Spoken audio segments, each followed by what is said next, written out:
podcast Media Partner Relationship Departemen Diplomasi KMFP bersama saya Rizka Wulandari dan Najwa Yunisniar yang berkesempatan menjadi host podcast pada episode kali ini. Nah, topik kali ini yang akan dibahas adalah mengenai pergantian kepengurusan EKMFP. Mungkin teman-teman kepo nih dengan apa aja sih pembahasan kali ini yang akan dibahas. Oke, nggak berlangsung lama nih tamu yang kita nanti yaitu Kak Erlangga Sastian Hakim. Halo Kak Lang, selamat Halo. datang di Alam Alam. Terima kasih. Oke, gimana kabarnya Kak? Alhamdulillah baik sekali. Oke, mungkin Kak Lang bisa perkenalan terlebih dahulu kepada penonton di podcast kali ini Kak. Baik, terima kasih sebelumnya waktunya yang telah diberikan kepada saya. Sebelumnya saya akan menyapa ke teman-teman semuanya. Halo teman-teman, saya Erlangga Sastian Hakim. Saya dari Agroekoteknologi Angkatan 2021. Di sini saya sebagai ketua dari EKMFP sendiri.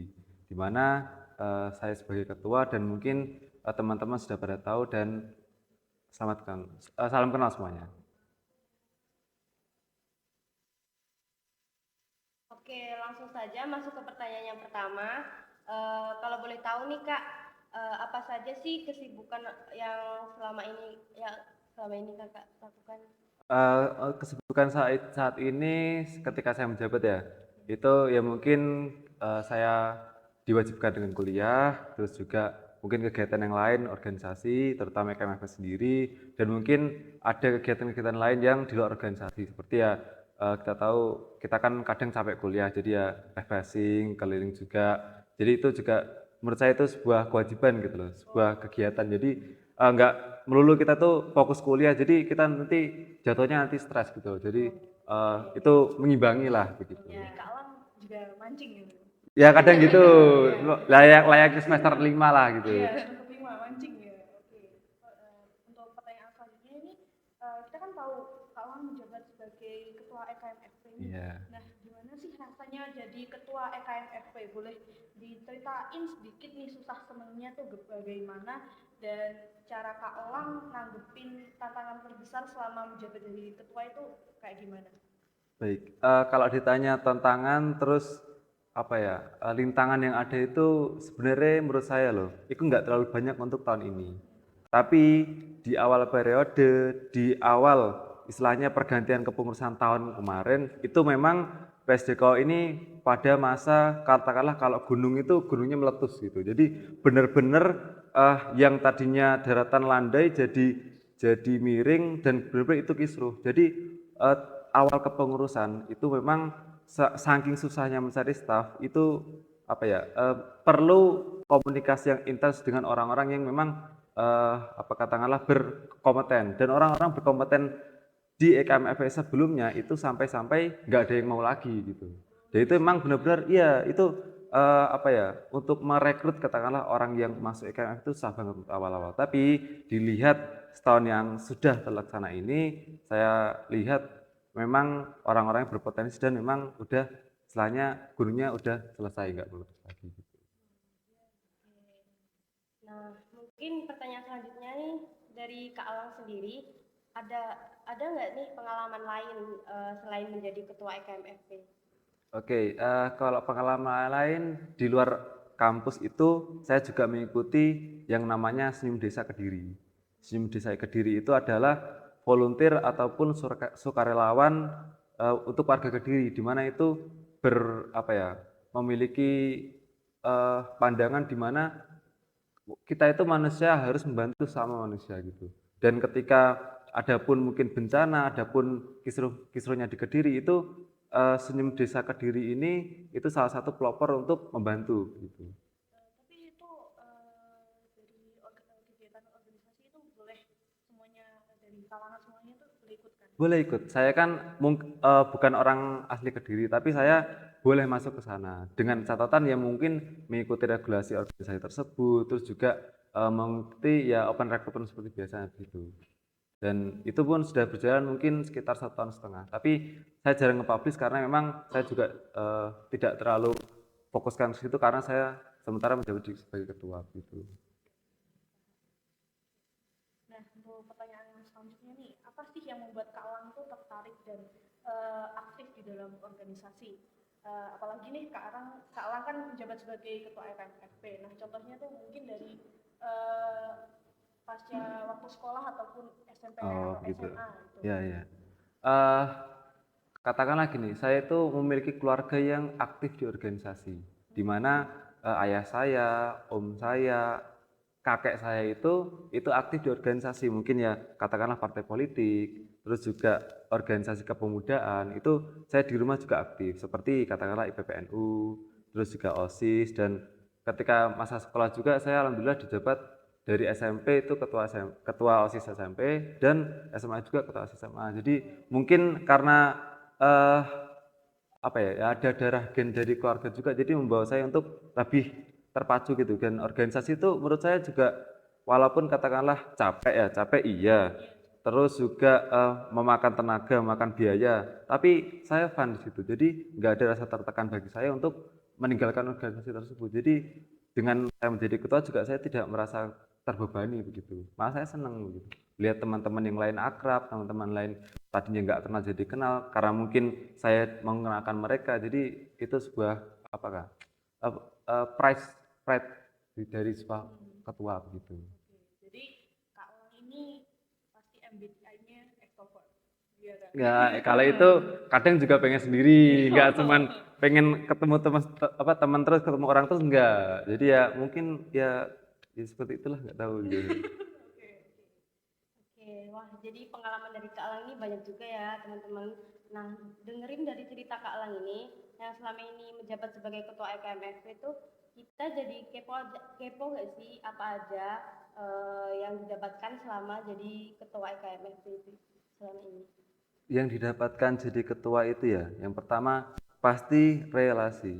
Relasi katakanlah orang yang lihat saya itu katakanlah orang biasa, terus lihat saya. Itu mungkin ya wah gitu kayak serem gitu loh lihatnya. Itu wah Kak Ilham takut gitu. Kadang-kadang gitu kadang. Itu nggak cuma di kuliah, di sekolah juga SMA dulu gitu. Jadi kayak orang-orang jadi sungkan gitu. Tapi saya sendiri kadang lucu, kadang kayak kenapa sih orang-orang kayak gitu gitu. Padahal dari saya sendiri nggak bakal kayak gitu, nggak bakal seserem pandangan orang-orang gitu loh. Terus juga yang saya relasi, selain orang kenal saya dan juga saya di mana-mana itu katakanlah disegani orang gitu loh, disegani orang. Jadi orang itu bukan katakanlah kalau orang semena-mena itu nggak bakal gitu loh. Jadi ada pride sendiri di mana kamu itu di sana dan kamu nggak akan di masa dikucilkan orang-orang gitu. Terus juga apa ya, penyaluran keinginan gitu. Jadi kan setiap ketua itu kan memiliki keinginan. Dan dengan menjadi ketua dan keinginan tersebut tersampaikan gitu loh. Nah itu sebuah itu yang saya katakan tadi pride, kayak kayak senang gitu loh. Iya bener kayak senang. Jadi itu enggak jadi kayak hal yang berat sebelumnya itu kayak tiba-tiba hilang gitu dibasuh. Jadi itu kayak kesenangan pribadi lah gitu. Lanjut ya, nah menurut pendapat pribadi kakak nih, bagaimana menurut pendapat Kak Elang dalam menilai perubahan atau perbaikan yang telah terjadi dalam organisasi EKMFP ini selama kepemimpinan tahun ini? Nah, contohnya tuh kayak perbedaan dari tahun sebelumnya sama perbedaan yang tahun Yang sekarang. sekarang ya. Yang saya rasakan, saya juga kebetulan juga staf ahli PSDM di tahun kemarin, itu saya merasakan benar bahwasanya ketika staf ahli itu saya merasakan tekanan yang luar biasa dari BPI, dari BPH yang nggak bisa saya apa ya acuhkan gitu loh. Ketika kamu diberi A ya udah kamu harus A. Tapi ketika saya gantikan kepengurusan BPI yang sekarang itu saya meyakini kalau staf itu walaupun dikasih tugas kalau dia memang belum kompetensinya belum sampai sana, ya udah kalau bisa BPH yang turun tangan langsung. Jadi enggak BPH itu otoriter begitu loh. Itu kepemimpinan yang saya bawakan di EKMF sekarang dan mungkin tahun kemarin juga itu belum terrealisasikan dan saya lihat juga kalau saya bukannya menjelekkan ataupun apa, tapi memang saya akui memang kalau menurut saya sendiri kepengurusan tahun ini lebih baik. Mungkin dari segi organisasinya, dari segi BB dan stafnya itu kita lebih mengalih kemajuan yang baik. Oke, baik. Nah, Dari jawaban Kak Alan tadi, mungkin ada nggak sih rencana atau inisiatif spesifik yang lebih eh, belum terwujud selama masa jabatan, ataupun Kak Alan bisa memberikan pesan atau amanah gitu Untuk kepada kepengurusan calon ya eh, di periode yang akan tahun yang datang.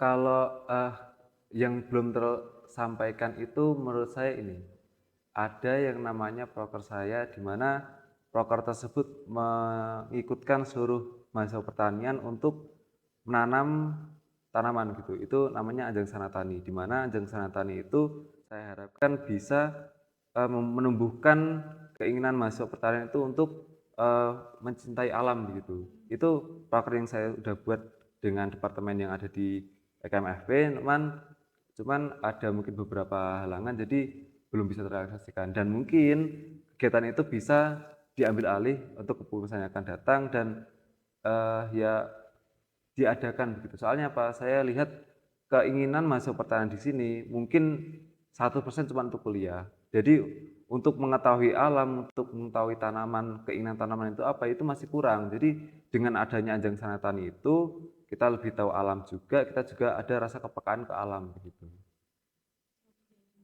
jadi itu ya teman-teman buat calon penerus yang akan datang. Nah, itu rencana yang belum terwujud dari Kak Alan, semoga bisa dilaksanakan. Amin. Itu Tommy. Tommy Gifar ya, Gifar ya. Oke, nah melihat dari pengalaman dari Kak Alam nih, kan sudah banyak banget. Nah, langkah-langkah apa aja sih yang Kak Alam tempuh atau lalui sehingga akhirnya tuh Kak Alam bisa sampai di titik sekarang. Nah, pasti di antara penonton podcast ini kan pengen kayak jadi Kak Alam gitu. Nah, boleh dong bagi tipsnya kayak spill dikit gitu. Apakah spill banyak juga nggak apa-apa? Wah, kalau tips and tricks sebagai organisatoris itu eh, apa ya? Ya yang pertama jangan lupain kuliah aja. Kuliah itu walaupun teman-teman organisasi sangat baik, teman-teman jadi ketua, jadi apa presiden apa, tapi kalau kuliah teman-teman bobrok itu enggak benefit buat teman-teman. Yang pertama ada kekecewaan dari keluarga, ada kekecewaan dari dosen dan sebagainya. Itu juga, iya dari teman juga pasti kan, jadi teman-temannya malah angkatan bawahnya kan. Jadi itu perlu teman-teman disepakati bahwasanya organisasi itu ke nomor kedua setelah kuliah. Dan setelah ketika teman-teman sudah kuliahnya bagus, teman-teman organisasi itu cara yang pertama apa? Komunikasi. Kalau teman-teman komunikasinya bagus, teman-teman bakal mendapatkan orang-orang yang memang eh, dapat memberikan feedback ke teman-teman lebih baik gitu.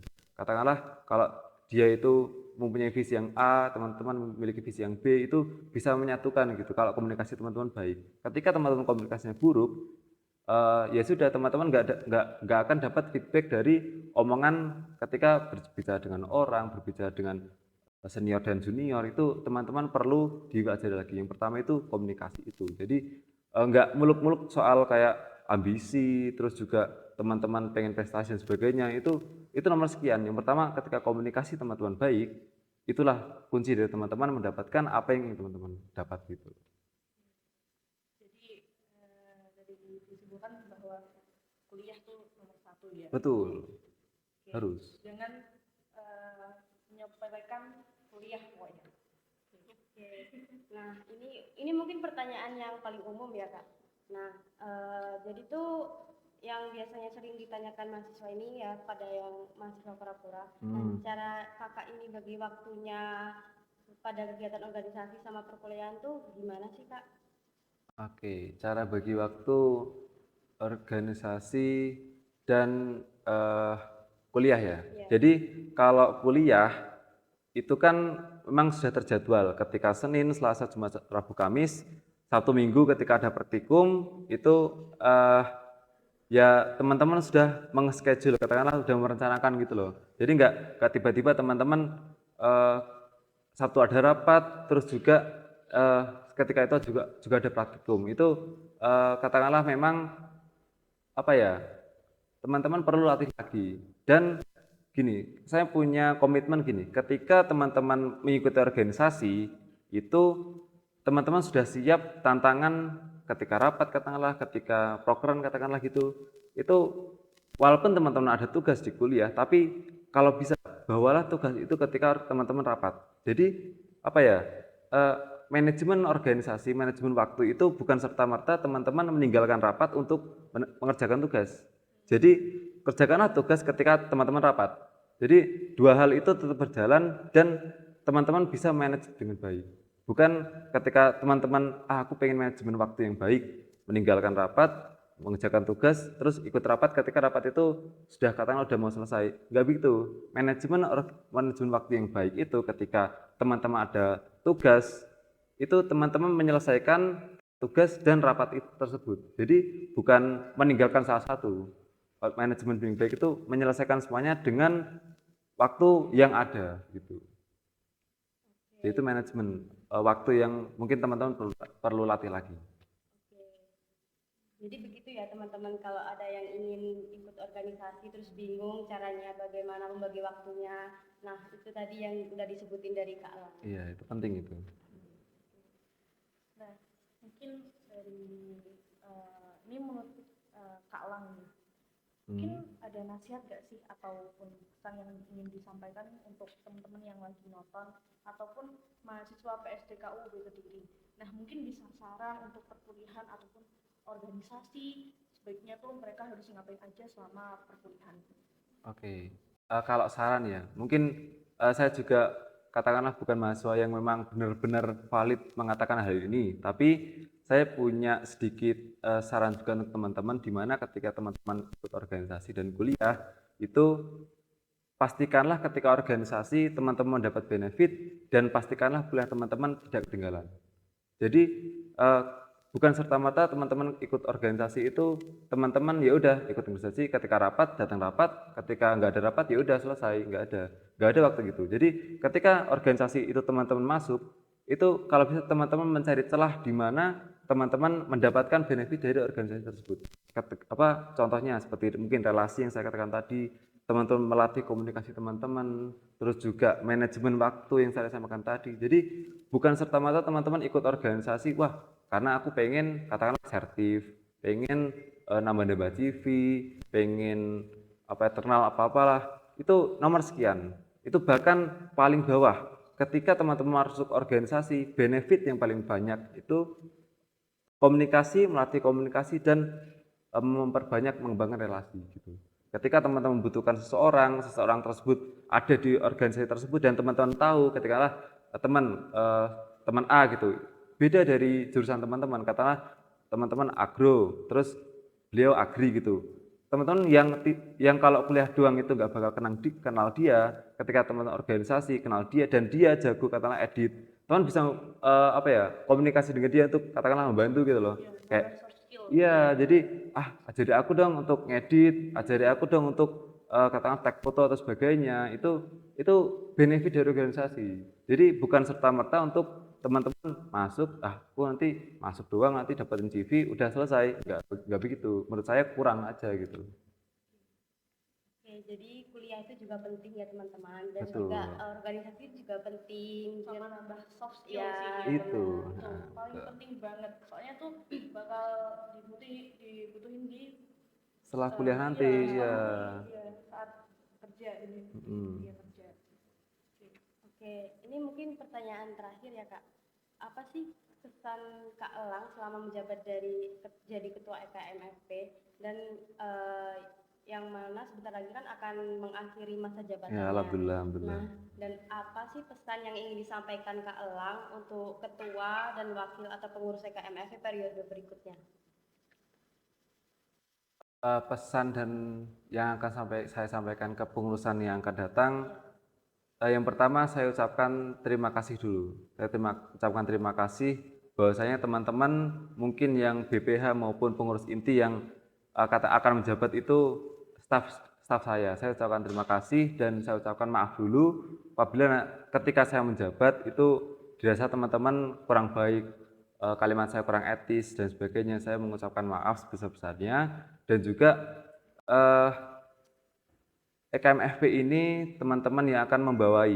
Jadi tangan teman-teman, otak teman-teman yang akan menjalankan lembaga yang ini. Jadi saya harapkan kalau bisa itu EKMFP yang akan datang lebih baik lagi dan lebih berkembang lagi, di mana kita tahu mahasiswa pertanian akan lebih banyak lagi jumlahnya dan juga hal-hal positif yang ada di kepengurusan yang tahun ini teman-teman tetap bawa dan tetap sampaikan. Budaya-budaya yang kita telah terapkan seperti budaya 5S dan sebagainya itu teman-teman tetap bawa. Jangan sampai hilang dan ketika teman-teman memberikan jabatan teman-teman ke periode yang akan datang juga, itu saya harapkan tetap dijaga. Jadi wadah ini jangan sampai katakanlah kalau tong itu jangan sampai pecah gitu.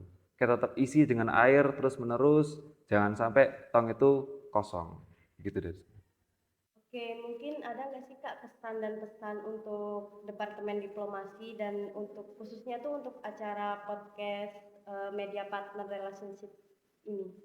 Oke, pesan saya mungkin untuk acara ini kan sudah bagus. Jadi acara ini kita buat, kita rancang untuk lembaga kita EKMF ini lebih memiliki konten edukatif yang lain. Konten di mana kita menyertakan mungkin mahasiswa-mahasiswa pertanian yang berprestasi. Jadi saya harapkan mahasiswa berprestasi itu bisa memotivasi mahasiswa-mahasiswa lain untuk di mana menonjolkan bakat-bakat yang mereka miliki. Terus juga karena ini hal bagus untuk Departemen Diplomasi yang akan datang, mungkin kalau ada, terus juga acara ini saya harapkan tetap ada karena memang kesannya bagus ya untuk diplomasi kan lebih ke hubungan antar lembaga, antar orang dan sebagainya itu juga kita tetap jaga gitu. Dengan adanya acara ini mungkin mahasiswa yang berprestasi yang lain bisa membantu untuk memotivasi mahasiswa yang lain gitu.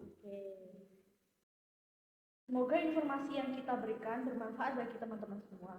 Nah, sebelumnya kita ucapkan terima kasih kepada pengurus EKMFP periode sebelumnya atas dedikasi dan kerja kerasnya selama ini. Nah, semoga apa yang telah dikerjakan bisa menjadi bekal bagi pengurus baru untuk melanjutkan estafet kepemimpinan. Dan harapannya pada calon ketua dan wakil ketua EKMFP pada periode berikutnya semoga bisa menjalankan tugasnya dengan baik dan membawa EKMFP ke arah yang lebih baik lagi. Amin. Sekian dulu obrolan kita kali ini mengenai pergantian kepengurusan EKMFP. Sebelumnya juga terima kasih banyak kepada Kak Elang yang telah menyempatkan waktunya untuk ngobrol-ngobrol nih dengan kita pada di podcast kali ini. Dan podcast di episode kali ini mungkin merupakan podcast terakhir nih ya di Media Partner Relationship Departemen Diplomasi EKMFP. Ya, dan mohon maaf jika ada kesalahan atau salah kata yang kurang berkenan di acara kali ini selama jalannya podcast. Saya Rizka Wulandari dan saya Najwa Isniar, host dari podcast episode akhir kali ini. Kami pamit undur diri, sampai jumpa teman-teman. dadah. Dadah.